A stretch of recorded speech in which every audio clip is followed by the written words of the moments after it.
Hi there, I'm Patrick Christys, and tonight we're diving into a story that's been brewing just under the radar, but one that could have massive implications for all of us. It's a tale of digital IDs, fingerprinting, and what some might call a creeping erosion of our privacy and freedom. Now, let me paint you a picture. Imagine waking up one day to find that you can't access your bank account, you can't withdraw cash, you can't make payments. You're essentially locked out of the economy. Why? Because you refuse to have your fingerprints taken by the government.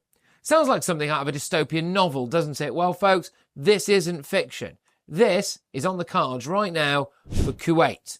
The Kuwait situation. As of December 2024, a staggering 7% of Kuwait's population is at risk of being debanked. That's right, debanked.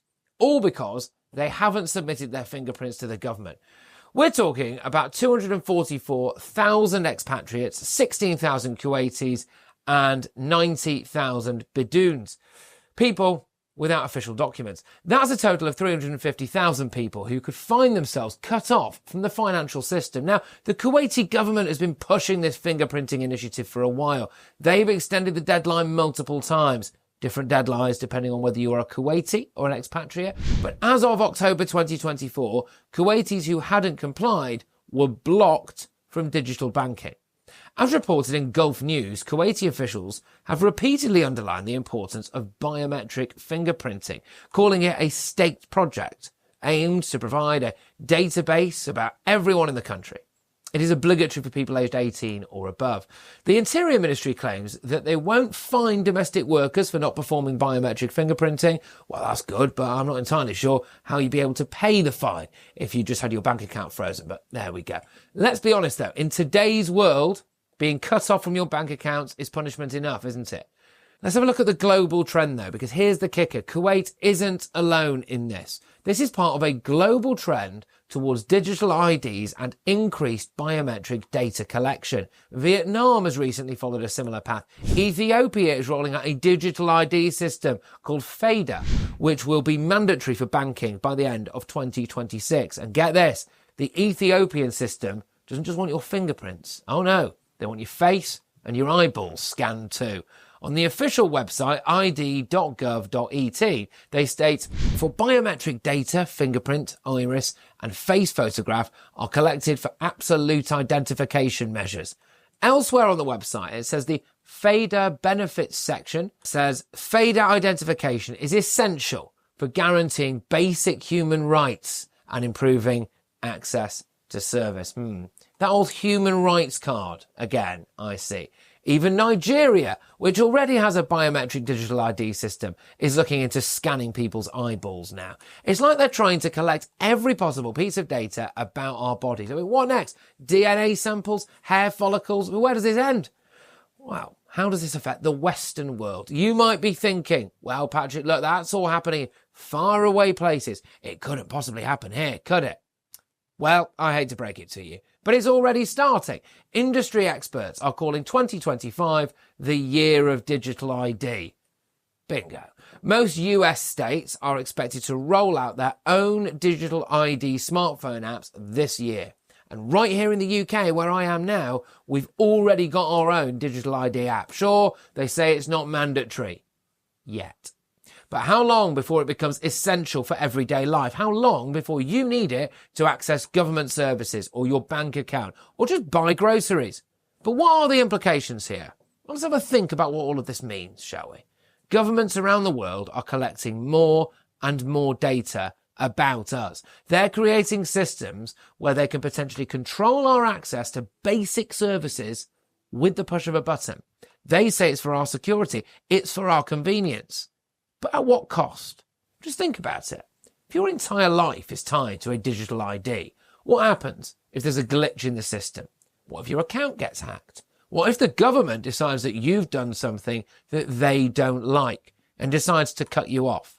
It's a level of control that's unprecedented in human history. And let's not forget about privacy. Once your biometric data is out there, you can't take it back, can you? You can change a password, but you can't change your fingerprints or your eyeballs. If that data gets into the wrong hands, the consequences could be catastrophic. But then we need to have a look at the way forward, don't we? So what do we do about all of this? Well, first and foremost, I think we need to be aware of it, which is what we're doing right now. We need to pay attention to these developments, not just abroad, but right here at home. We need to ask questions. We need to demand transparency from our government about their plans for digital IDs and biometric data collection. And we need to have serious debate about the balance between security and privacy, between convenience and freedom. Because make no mistake, once these systems are in place, it will be incredibly difficult. I would go as far as to say impossible, actually, to roll them back. I'm personally very concerned about where this ends, because I don't think this is a laughing matter anymore. All those jokes that were made about, was this part of some global agenda? Well, have a look at that and you make your own minds up. Do you really want to live in a country where you go to the shops, you buy yourself something to eat, and then you get a zap on your phone that says, you've had too much sugar today, sir, and tomorrow you're not allowed to buy this, this, this, and this?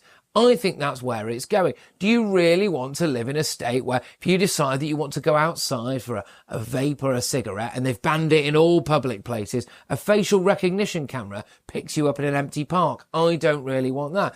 Do you really want every single time you've got a speeding ticket to be shared with the governments of Nigeria, China and Ethiopia? No, I don't want that either. But what's stopping them? And the thing that really winds me up about all of this is that they always say this is for our own safety. Whose safety? Who feels more protected as a result of my DNA being on the Ethiopian database? I certainly don't. I think this got very, very sinister potential for total control. And why do people want to do this now? Why do governments, why do global forces want it? It can only ever be about control. We saw what happened in the pandemic. We've seen what's happened in China, where they have an actual social credit system.